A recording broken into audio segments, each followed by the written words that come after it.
권혁성 원장의 한방톡.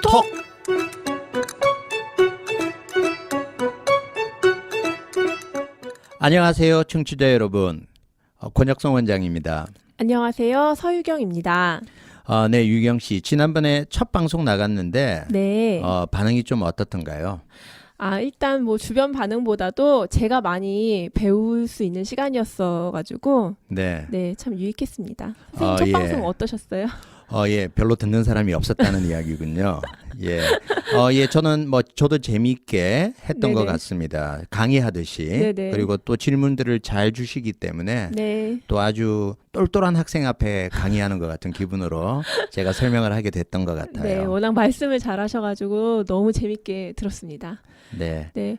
이제 뭐 선생님 진짜 리얼 여름이 온 것 같아요. 네. 저는 벌써부터 밤마다 너무 더워가지고 더위와의 싸움을 하느라고 에어컨 틀어놓고 아이스크림 2개 먹고 이러다가 네. 벌써부터 목에 감기가 찾아왔습니다. 그렇죠. 네. 올해는 또 유난히 더운 것 같아요. 네, 선생님 하루 종일 그 진료하시다가 보면 네. 이렇게 진료실을 시원하게 해놔야 되고 또 진료실이 밀폐돼 있고 하잖아요. 네. 좀 힘드실 것 같아요, 여름에. 그래서 환자가 나가면 에어컨 끕니다. 왔다 갔다 계속. 네. 제 방은 에어컨을 껐다 켰다 하도록 또 장치를 해놨습니다. 네네. 오늘은 그래서 무더운 여름을 어떻게 건강하게 날 수 있을까에 대해서 이야기해보면 좋을 것 같은데요, 선생님. 네, 그러면 오늘은 더위병에 대해서 네네네. 더위 먹은 사람, 그다음 냉방병, 네. 그리고 열대야, 네네. 뭐 열사병 이런 네네. 여러 가지 질환들에 대해서 한번 다뤄보도록 하겠습니다. 네. 네.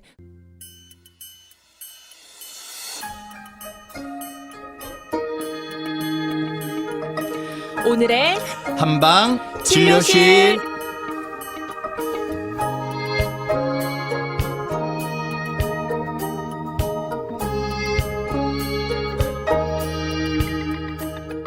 네, 오늘의 주제는 더위병이라고 하셨는데 구체적으로 더위병이 어떤 건가요, 선생님?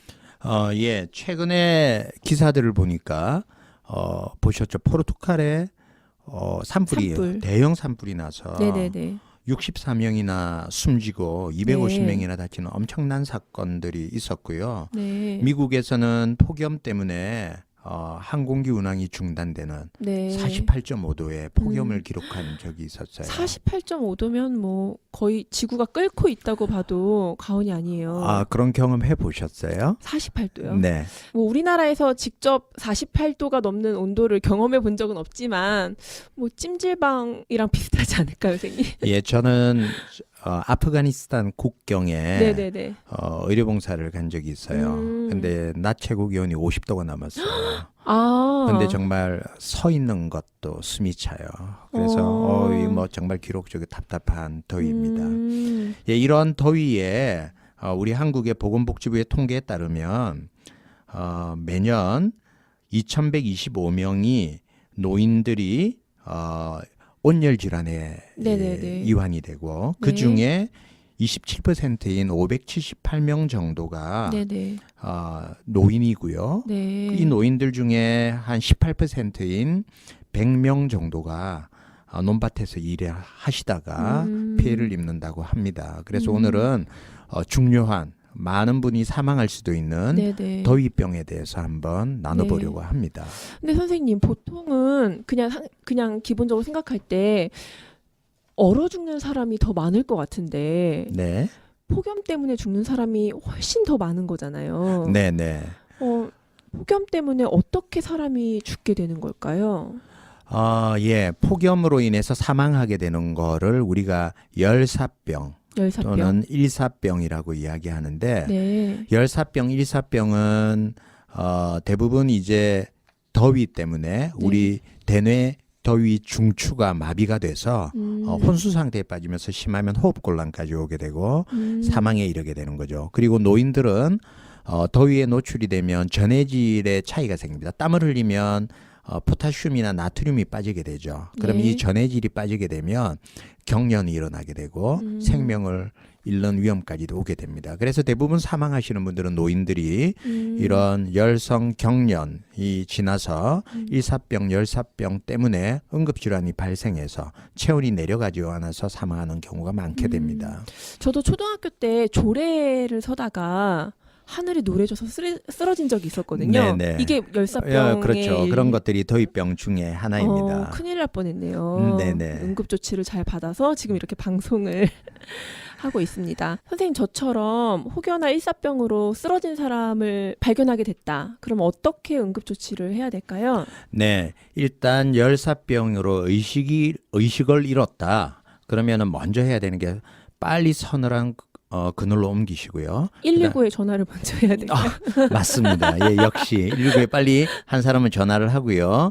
빨리 한 분은 그늘로 곳으로. 옮기고 그리고 옷을 의복을 해친 다음에 열을 떨어뜨려야 돼요. 네. 그래서 열을 떨어뜨리는 방법은 우리가 이제 물을 뿌리는데 네네. 청 같은데 이래 적셔서 네. 수분이 금방 증발되지 않도록 해서 열을 식히도록 해야 되고요. 네. 그리고 얼음 주머니 같은 거를 겨드랑이나 네네. 그다음에 목이나 이런 쪽에다가 끼워서 네. 급히 열을 식히는 것들이 중요하고요. 네. 만약에 심장이나 호흡에 문제가 있으면 심폐소생술 같은 거를 통해서 빨리 응급 조치를 하시는 네. 게 좋습니다. 선생님, 그럼 더위병에는 일사병 말고도 여러 가지가 있을 것 같은데요. 네, 청취자들이 더위병이라고 이야기하는 거에 있어서 참 애매모호해요. 네. 그리고 뭐 이제 찾아보면 어떤 사람은 뭐 열피로라고도 하고 네. 한방에서는 중서병, 뭐 네. 서병 뭐 이렇게 이야기도 하고 그리고 용어들이 굉장히 헷갈리죠. 이것도 있죠. 더위 먹었다. 그렇죠.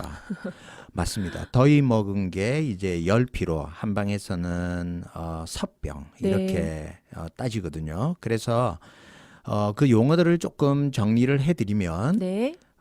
열피로, 그다음에 열경련, 그다음에 열사병 또는 일사병 이렇게 네네. 이제 보통 표현을 합니다. 그래서 열피로는 의식 소실이나 뭐 그런 중추신경계의 변화가 없는, 그래서 네. 이제 단순하게 우리가 더운 데서 일을 하거나 그다음에 운동하고 나면은 굉장히 많이 피곤하게 되고 갈증 지치고, 생기고 네. 그렇죠. 무기력하고 어떨 때는 현기증도 생기죠. 그런 거를 우리가 더위 먹었다라고 표현하는데 이게 열피로에 해당이 되는 거고요. 네. 열경련이라는 게 있어요. 더위를 먹었는데 갑자기 막 경련을 일으키는 사람들이 있죠. 네네네. 쥐가 나기도 하고 그런 것들은 땀과 함께 나트륨이 빠져나가서 수분 보충이 안 되기 때문에 오는 것이니까 네. 이런 분들은 이온 음료들을 먹는 게 좋아요. 음. 아니면은 소금 쳐서 네. 먹거나 저희 어릴 때 이제 수박 같은 거 많이 먹을 때 보면 소금 뿌려서 먹었던 기억이 나거든요. 안 그래 처음 보셨군요. 들어봤어요. 네. 네, 옛날엔 배탈이 잘 나서 음. 소금을 뿌려서 먹기도 했습니다. 그래서 그렇게 염분 섭취를 같이 해주시는 게 좋고요. 네. 그다음에 방금 잠깐 설명드렸던 이제 일사병, 열사병 이것도 용어를 뭐 같은 알 필요는 건가요? 것이 다릅니다. 그래서 어. 일사병은 체온이 40도 이하를 일사병, 음. 열사병은 40도 이상 정도 되는 고열을 열사병이라고 하고요. 차이는 열사병은 의식을 완전히 잃는 걸 의미하고요. 더 심각한 거네요. 그렇죠. 일사병은 의식을 잃는 것까지는 아닌 거죠. 네. 예, 그래 이 정도 되면 빨리 병원 가시거나 네네. 119 부르시는 게 제일 좋죠. 선생님, 아까 잠깐 수박 얘기하셨는데 네. 저희 남편은 수박을 먹고 나면은 이렇게 배가 싸르르 아프다고 해요. 네. 이게 뭐 관련이 있나요? 그럼요. 관련이 있죠. 네네. 우리가 여름에 우물이 따뜻해요? 여름에 시원하죠. 그렇죠. 우물이 겨울에는 따뜻해요? 바깥보다는 따뜻하죠. 네네. 그렇죠. 이게 이제 한방에서는 음량이에요. 네. 바깥이 더우면 속은 차고 음. 그다음에 밖이 차면 속은 덥는 따뜻하고. 거예요. 음. 여름은 이 표피가 덥기 때문에 속이 냉하거든요. 네네. 그래 냉한데 냉한 음식이 들어가면 설사하게 돼요. 그러면 뭘 해야 돼요? 따뜻하게 먹어야 돼요. 그게 이열치열입니다. 수박을 어떻게 전자레인지에 데펴줘야겠네요. 그런 아이디어가. 당황하셔서. 네. 그래서 이제 한방에서는 찬 음식이 분류가 돼 있어요. 네. 수박, 메론 이렇게 수분이 많은 과일들은 성질이 차요. 그래서 이제 이걸 너무 많이 먹으면 네. 설사를 할 수 있죠. 네, 그렇습니다. 조심해야겠네요. 다 제가 좋아하는 것들인데 네. 열이 많다는 뜻이에요. 제 몸 안에. 네네. 그래서 이제 자꾸 열을 식히는 그런 수분이 많은 것, 성질이 네네. 찬 것들이 당기는 거죠. 선생님 혹시 대구의 별명이 뭔지 아세요? 지역 대구. 대구? 네네. 내려도 되고 안 내려도 되고? 아, 그런 거 아니고요. 대구 플러스 아프리카에서 대프리카라고 부른대요. 어. 대구가 너무 더워서. 아, 그래서 네네네. 아스팔트에 이렇게 날계란을 떨어뜨리면 네. 뭐 바로 막 이렇게 후라이팬처럼 익는 건 아니지만 네. 서서히 그게 계란 후라이가 된다고 하더라고요. 우리나라에서 제일 열대야가 심한 지역이 어딘지 아세요? 어디예요?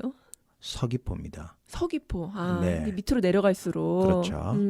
그럼 두 번째로 내륙에서 네. 열대야가 제일 심한 도시가 어딘 줄 알아요? 대구가 아니에요? 아닙니다. 창원입니다. 아, 그 창프리카라고 해야겠네. 네. 음. 통계 보면 열대야가 지역별로 차이가 있고 서울 시내에서도 지역별로 차이가 있는데 네. 전국적으로는 내륙에서는 창원이 음. 제일 더운 걸로 나타나고 있고요. 그다음에 저기 다른 지역들 대도시들은 네네. 통풍이 안 되기 때문에 빌딩들이 많잖아요. 네네. 그래서 지역에 열섬 효과가 나타나서 그런 오히려 열대야 현상이 더 가중된다라고 통계 보고가 돼 있습니다. 서귀포가 그렇게 높다면 정말 제주도는 여름에 갈 휴양지는 아닌 것 같아요. 또 여름은 또 여름대로 멋이 있죠. 네, 저는 항상 가을에 가가지고. 바다가 있으니까. 네네네. 네. 그 높은 빌딩들 때문에 그런 현상들이 더 많이 일어난다고 하셨는데 실제로 열대야가 그런 건물이나 공장 등에서 발생하는 그런 인공 열 때문에 포장도로가 열을 받아가지고 이런 현상이 일어난다고 해요. 네, 그래서 정말 우리가 지구를 열받게 만들어가지고 맞습니다. 벌을 받고 있는 게 아닌가 정말 이런 네네. 생각이 드는데요. 네. 열대야 때문에 잠을 못 이루시는 분들이 계시잖아요. 네. 그 지난 방송에서 수면장애 다뤘었는데 네. 또 열대야랑은 또 좀 성질이 다르죠? 네, 그렇습니다. 열대야라고 하는 거는 우리가 최저 온도가 아침이 제일 최저 온도잖아요. 그죠? 해 뜨기 직전이. 네네네. 그때 온도가 25도 이하로 안 떨어질 때 열대야라고 하는데 네. 왜 더우면 잠을 못 자냐면요. 우리 인체는 잠이 들 때 체온이 떨어지게 돼 있습니다. 네네. 잠이 든다라는 거는 심장이 서맥으로 천천히 뛰기 시작하고 호흡이 잘 잦아지면서 열이 쑥 떨어질 때 잠에 쑥 빠지거든요. 네. 왜 타이타닉 영화 보시면 네. 자지 말라고 계속 깨우잖아요. 네네네. 자면 죽는다고. 그래 추운 산악지대에서도 잠들면 죽어요. 음. 동사하는 거죠. 그게 이제 추워지면 잠이 와요. 네. 근데 반대로 뇌 중추가 뜨거워지기 때문에 잠에 빠질 수가 없는 거죠. 그게 열대야 현상입니다. 네. 그래서 사실 열대야라는 단어는 용어가 아니었는데 네네. 우리 저기 일본에서 네네. 처음에 열대야라는 단어가 쓰여지기 시작했고 네. 한국에 도입이 됐는데 최근에는 초열대야라는 단어가 있어요. 점점 더워지는 거군요. 네. 그래서 최저 온도가 30도 이상인 경우를 초열대야라고 했는데 네. 드디어 대한민국에도 나타났습니다. 1913년에 강원도 강릉에 30.9도를 기록했습니다. 이제 아까 말씀드렸던 지구의 강원도에서요? 네네 특이하네요. 강릉에서 네. 그래서 지구 온난화 문제 때문에 앞으로 이런 일들이 점점 더 많이 나타나지 않을까 생각됩니다. 네네. 열대야를 우리가 어떻게 이길 수 있을까요? 네, 열대야는 첫째, 요즘 뭐 에어컨들이 많이 있으니까 오히려 열대야보다는 냉방병을 겪는 경우가 더 많이 있지만 네네.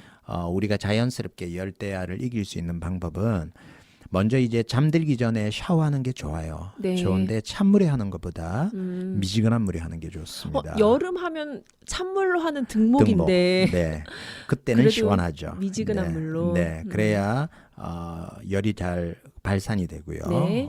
그래서 오히려 열이 더 안 생깁니다. 네네. 그리고 잠들기 전에 산책 같은 거 해서 몸을 조금 노곤하게 만드는 것. 네네. 그리고 수분은 바로 직전에 섭취하면 중간에 깨져. 네네. 그래서 적당하게 초저녁에 적당한 수분들을 섭취하고 네. 잠자리에 드시는 게 좋겠습니다.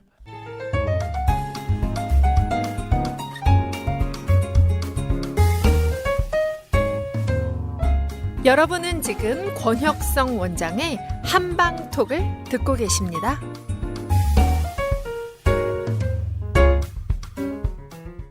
예, 제가 아는 분이 얼마 전에 대상포진에 걸리셨어요, 선생님. 네. 근데 제가 어디서 주워 듣기로 대상포진은 여름에 더 많이 걸리는 병이라고 네. 하는데 맞나요?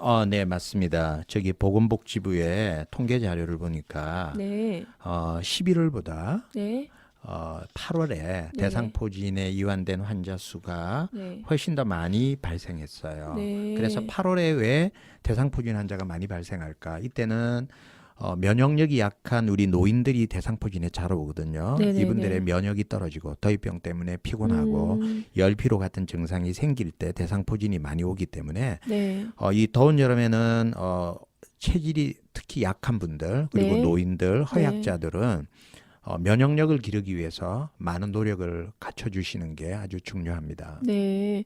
그 말씀을 듣다 보니까 더위병은 조금 약자들이 많이 걸리는 병인 것 같아요. 그렇죠. 뭐 독거노인들도 한동안 그 막 단칸방에 에어컨이나 선풍기도 없이 여름을 보내신다는 분들에 대한 기사도 여름이면 날마다 뜨는 기사잖아요. 네네. 그리고 뭐 한낮에 떼약볕 그 아래서 일하시는 노동자들, 네, 맞습니다. 또 외근이 많은 직장인들, 네. 네네. 가진 서민들에게. 사람들은 오히려 그것보다 냉방병에 더 걸리죠. 그렇죠. 더위병보다. 그 냉방병을 좀 알아볼까요? 또 이번에는? 네, 냉방병과 감기하고 사람들이 많이 헷갈려하죠. 네네네. 그래서 이제 증상은 비슷하죠, 선생님? 예, 증상도 차이가 좀 납니다. 아, 어떻게 다른가요? 그러니까 이제 우리가 감기는 바이러스에 의한 거예요. 네.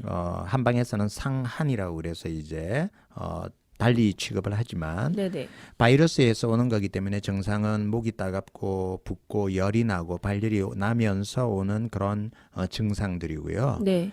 냉방병은 체온 중추 조절이 잘 안 돼서 우리가 장시간 추위에 이렇게 노출이 되면서 오는 증상들이기 때문에 감기처럼 그렇게 급격한 증상이 나타나지 않고요. 오히려 이제 호흡기, 위장장애, 그다음에 여성들의 냉대화가 심해진다든지 아니면 감기와 비슷하게 콧물 같은 것들이 좀 난다든지 하는 증상이 생기면서 네. 그렇게 발열이 심하게 나타나지는 않아요. 네. 에어컨은 적당히 멀리 하는 게 좋은 거죠? 네, 그렇습니다. 그래서 냉방병을 우리가 이겨내기 위해서는 네. 바깥 온도와 차이를 한 5도, 6도 정도 하라라는 게 이제 지혜예요. 왜 네네. 그러냐면 바깥 온도가 한 40도 되는데 네. 내부가 25도 되면 굉장히 춥게 느껴지거든요. 네. 인체는 한 일주일 정도만 되면 온도에 적응을 해요. 그러니까 40도에 계속 사는 사람들은 40도를 그렇게 힘들어하지 않아요. 네네. 그런데 그렇게 한 일주일 정도 되면 적응이 돼 있기 때문에 갑자기 온도 차이가 10도 이상씩 나게 되면 우리 체온 조절 중추가 혼란스러워요. 네. 그렇기 때문에 바깥 온도보다 적당히 한 4, 5도 정도 낮는 온도를 계속 유지하는 게 좋고요. 사실은 밀폐 증후군이 더 중요합니다. 밀폐 증후군. 네, 그러니까 이제 내부 밀폐되어 있는 공간에서 계속 환기가 호흡을 안 하게 되는. 되면 그렇죠.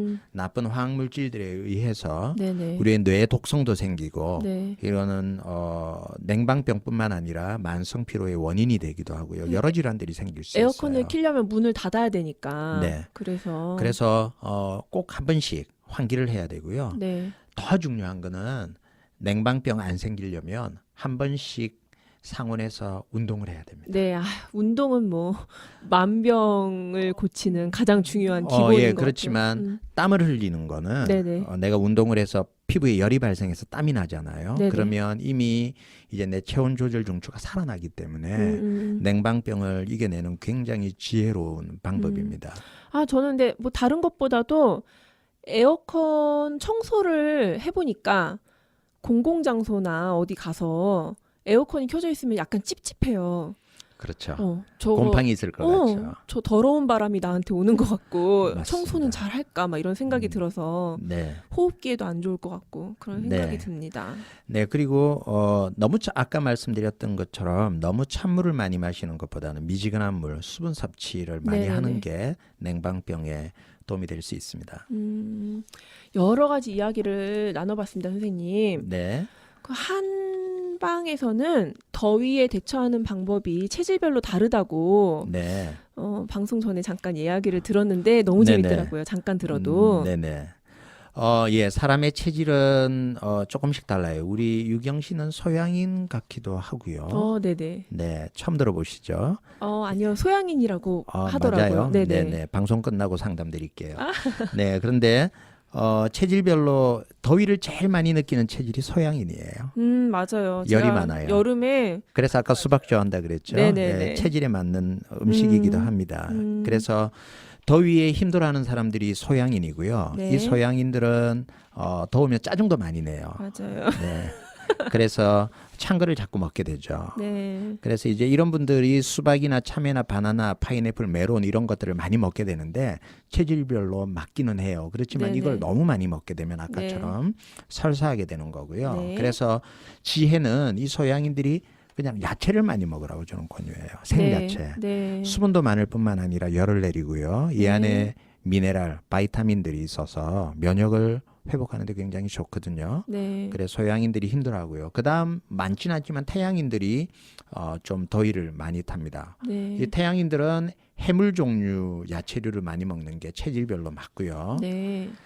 태음인들은 원래 땀이 많은 사람들이에요. 네. 땀을 줄줄 흘린다는 분들이 있죠. 네네. 그런데 이런 분들이 땀을 안 흘리려고 너무 애쓰면 오히려 병이 돼요.